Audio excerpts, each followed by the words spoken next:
ఆడవారి ప్రాణాల మీద రాజకీయాలు చేసే దరిద్రులు ఎవరైనా ఉన్నారంటే వీళ్ళే. హాయ్ అండి అందరికి. ఈ 2-3 రోజులుగా ఆంధ్రప్రదేశ్ మొత్తం మీడియా మొత్తం ఒకటే చర్చ, ఒకటే చర్చ, ఒకటే చర్చ.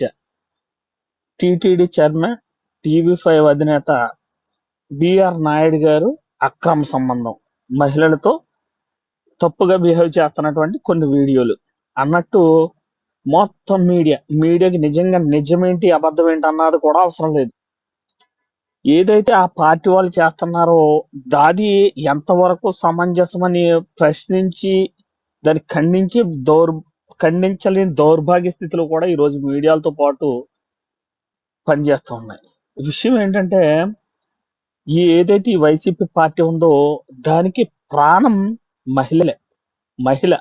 ఆ రోజు జగన్మోహన్ రెడ్డి గారు కష్టకాలంలో ఉండగా తల్లి విజయమ్మ గారు చేసినటువంటి త్యాగం ఆ పార్టీని ముందుకు నడిపించటం, దాంతో పాటు తర్వాత కాలంలో చెల్లెలు షర్మిలమ్మ గారు ఆమె పాదయాత్ర ఆంధ్ర, తెలంగాణ, తెలుగు రాష్ట్రాల్లో పాదయాత్ర చేసి ఆ రోజున ఆ పార్టీకి జీవం పోశారు.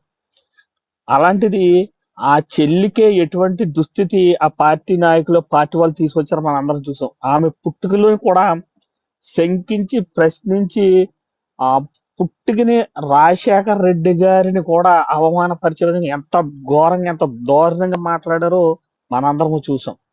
అదేవిధంగా ఈ రోజు బిఆర్ నాయుడు గారి విషయంలో ఒక మహిళని తీసుకొచ్చి బజార్లోకి ఈడ్చి ఏ విధంగా చేస్తున్నారో మనం చూసాం. అసలు కొంచెమైనా సిగ్గు శరం ఉందా? మీకు రాజకీయాలు చేత కాకపోతే నోరు మూసుకుని ఊరుకోండి.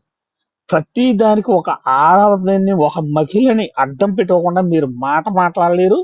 ఒక మహిళ అవసరమైతే ప్రాణం పోతుందా, ఆమె క్యారెక్టర్ ఏమైపోతుంది, ఆమె జీవితంలో ఈ ఈ సమాజంలో ఎలా బ్రతుకుతుంది అన్న ఆలోచన కూడా లేకుండా మీరు చేస్తున్నటువంటి దౌర్భాగ్యమైనటువంటి ఈ ప్రచారాలు, ఈ మార్ఫింగ్ వీడియోలతో ఎంత ఇదే రాజు మళ్ళీ ఏమన్నా అంటే ఒంటరిగా రండి.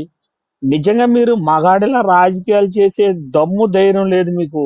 ఆడవాళ్ళని అడ్డం పెట్టుకుని ఆడింగోళ్ళలాగా ప్రచారాలు చేసుకుని ఒక మహిళల్ని ఈ రోజు బజార్లోకి ఈడ్చి మీరు రాజకీయాలు చేస్తూ మళ్ళీ పెద్ద మగాడిలా ఒంటరిగా రండి అని చెప్పేసి మాట్లాడతారు. ఉన్న మగాళ్ళు అయితే ఖచ్చితంగా నోరుపితే డ్రైనేజీ కంటే ఘోరంగా గొబ్బు మాటలు మాట్లాడతారు.